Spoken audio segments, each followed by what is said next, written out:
Hello दोस्तों, smart and tricky study YouTube channel में आपका स्वागत है। आज हम डिस्कस करेंगे सेलुलर रेस्पिरेशन, जो कि काफ़ी इम्पोर्टेंट टॉपिक है आने वाले सभी गवर्नमेंट एग्ज़ाम्स के लिए, जैसे कि railway, banking, SSC and other government exams. Exam की तैयारी के लिए आपके अंदर मोटिवेशन होना बहुत ज़रूरी है। निगाहों में मंजिल थी, गिरे और गिरकर संभलते रहे। निगाहों में मंजिल थी, गिरे और गिरकर संभलते रहे। हवाओं ने बहुत कोशिश की, मगर चिराग आंधियों में भी जलते रहे।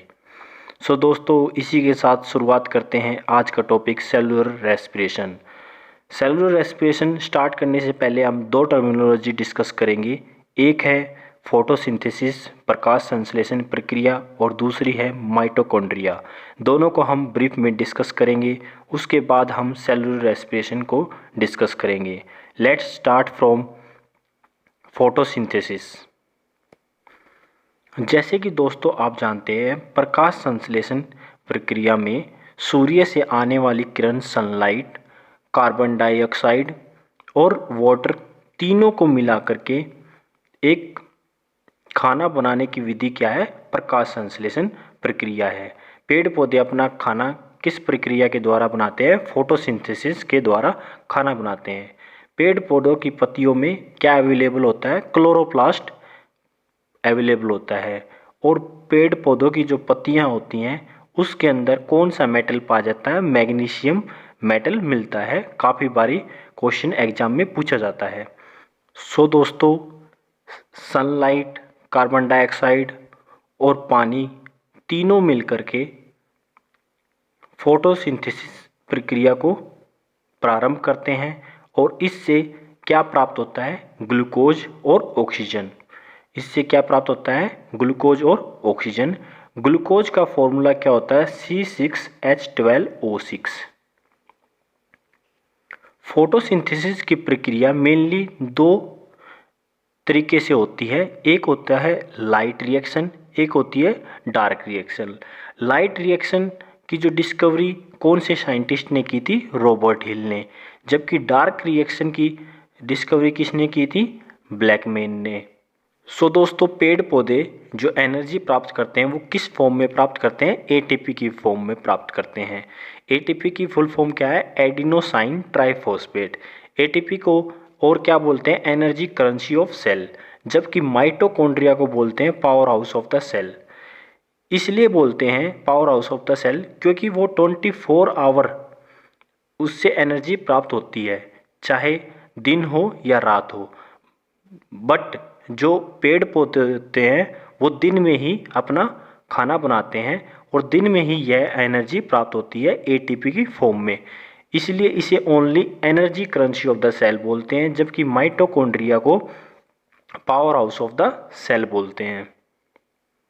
सो दोस्तों, माइटोकॉन्ड्रिया को क्या बोलते हैं? Power house of the cell.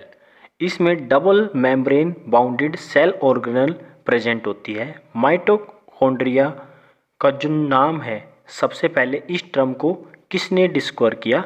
Benda scientist ने। ये काफ़ी बारी एग्जाम में पूछा जाता है। और सबसे पहले इसकी जो डिस्कवरी है एनिमल्स के अंदर, माइटोकॉन्ड्रिया की जो डिस्कवरी, जो खोज की एनिमल्स के अंदर, वो कौन से साइंटिस्ट ने की? काफ़ी बारी एग्जाम में पूछी जाती है, कॉलकर ने। और जबकि प्लांट्स के अंदर माइटोकॉन्ड्रिया की जो खोज की गई वो कौन से साइंटिस्ट ने की? अल्टमैन ने। तीनों ही साइंटिस्ट काफ़ी बार एग्जाम में पूछे गए हैं माइटोकॉन्ड्रिया से रिलेटेड। जबकि सबसे ज़्यादा अवेलेबल माइटोकॉन्ड्रिया कहाँ पर मिलता है? कौन से ऑर्गन में?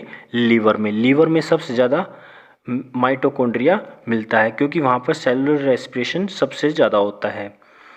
इसको और क्या बोलते हैं? Semi autonomous. सेमी ऑटोनोमस का मतलब ये है कि इसके अंदर डीएनए अवेलेबल होता है। डीएनए क्या होता है? डीओक्सी राइबोन्यूक्लिक एसिड, जो कि इसके अंदर प्रेजेंट रहता है। इसके अलावा इसमें कुछ एंजाइम्स होते हैं, वो भी अवेलेबल रहते हैं।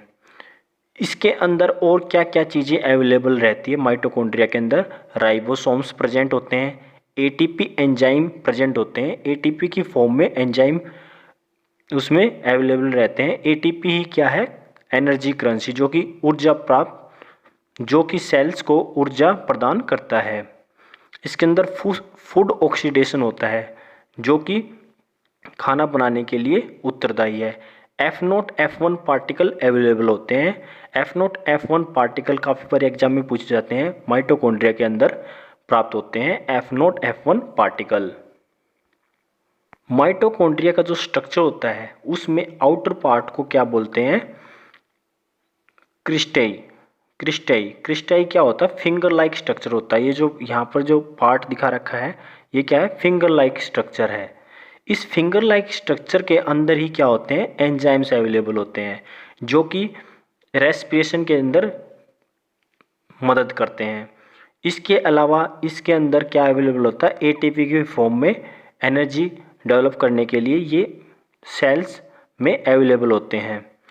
अंदर के जो पार्ट है उसे मैट्रिक्स बोलते हैं। मैट्रिक्स के अंदर ही एंजाइम्स जो होते हैं वो अवेलेबल होते हैं। एंजाइम किस फॉर्म में अवेलेबल होते हैं, एटीपी के फॉर्म में, एडिनोसाइन ट्राइफॉस्फेट। ये जो क्रिस्टाई जो स्ट्रक्चर है, फिंगर लाइक स्ट्रक्चर, इसी पर ही एटीपी अवेलेबल होता है। इसे क्या बोलते हैं, ऑक्सीडेटिव प्रोसेस बोलते हैं, जिसके द्वारा एटीपी डेवलप होता है।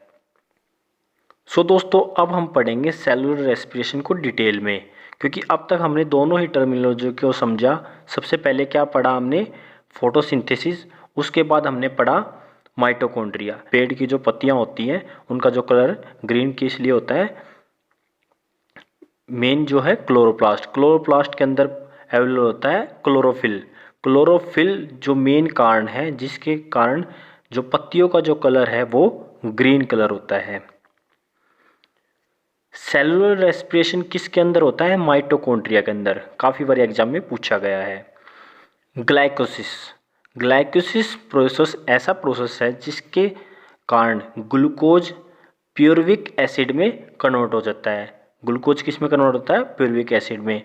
और ये किसके एब्सेंट में, ऑक्सीजन की मात्रा एब्सेंट में क्या होता है, प्यूरविक एसिड में कन्वर्ट हो जाता है।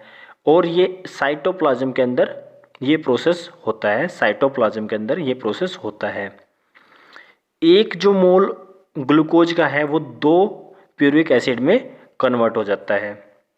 अब हम डिस्कस करेंगे माइटोकॉन्ड्रिया में जो प्रोसेस होते हैं, 3 तरीके के प्रोसेस होते हैं। एक होती है एनारोबिक रिएक्शन, एक होती है कर्ब साइकिल, एक होता है एनारोबिक रिएक्शन।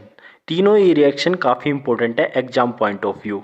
एनारोबिक रिएक्शन वो है जो कि ऑक्सीजन की एब्सेंस में डेवलप होती है, जिसके अंदर 2 एटीपी एनर्जी प्राप्त होती है और इथाइल अल्कोहल बनता है। जबकि एरोबिक जो रेस्पिरेशन होती है वो प्लांट्स एनिमल दोनों में होती है। एनारोबिक जो रिएक्शन थी वो ओनली प्लांट्स में होती है और ऑक्सीजन की उपस्थिति में होती है ये साइकिल, इसलिए कि इसे क्या बोलते हैं, कर्ब साइकिल बोलते हैं। इसके अंदर सिट्रिक एसिड भी अवेलेबल होता है। इसमें जो एनर्जी बनती है वो सबसे ज़्यादा बनती है, 36 से 38 एटीपी जो इसके मॉलिक्यूल्स बनते हैं। एक होती है anaerobic reaction. Anaerobic reaction only animals में बनती है और ये कब बनती है, जब ऑक्सीजन की मात्रा कम हो जाती है। कंप्लीटली ऑक्सीजन एब्सेंस नहीं होता इसमें, थोड़ी मात्रा जो ऑक्सीजन की अवेलेबल होती है उसी में ही बनते हैं एनारोबिक रिएक्शन। इसके कारण क्या हो जाता है, बॉडी के अंदर लैक्टिक एसिड जमा होने लग जाता है।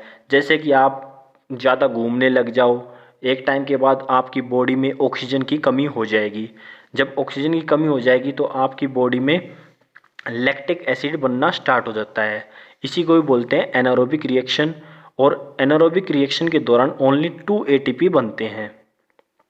इसी के कारण आपकी बॉडी फैटिग और टायर्डनेस, थकावट महसूस करती है। सो दोस्तों आपको पता है कि रेस्पिरेशन और फोटोसिंथेसिस में क्या अंतर है। रेस्पिरेशन 24 घंटे चलता है और CO2 क्या होता है, रिलीज होता है। ह्यूमंस के अंदर आपको पता है कि 24 घंटे क्या होगा, रेस्पिरेशन होगा और CO2 क्या होगा, रिलीज होगा। जबकि फोटोसिंथेसिस क्या होगा, पेड़ पौधों में होगा, ओनली दिन में होगा, सूर्य की किरणों की उत्पत्ति में, जिससे प्रकाश संश्लेषण प्रक्रिया होती है और O2 रिलीज करेंगे पेड़ पौधे। सो दोस्तों, आशा करता हूँ आपको वीडियो काफ़ी अच्छी लगी होगी और समझ में भी आया होगा। अगर कोई डाउट रह जाते हैं तो आप कमेंट बॉक्स में लिख सकते हैं। इसके अलावा मैं ऑलरेडी अपलोड कर चुका हूँ disease related topic, human blood, vitamins और cell structure and its function. Next video में हम डिस्कस करेंगे रेस्पिरेशन सिस्टम। सो दोस्तों, subscribe smart and tricky study YouTube channel for more updated videos and share this video in WhatsApp group and Facebook group. Thank you friend.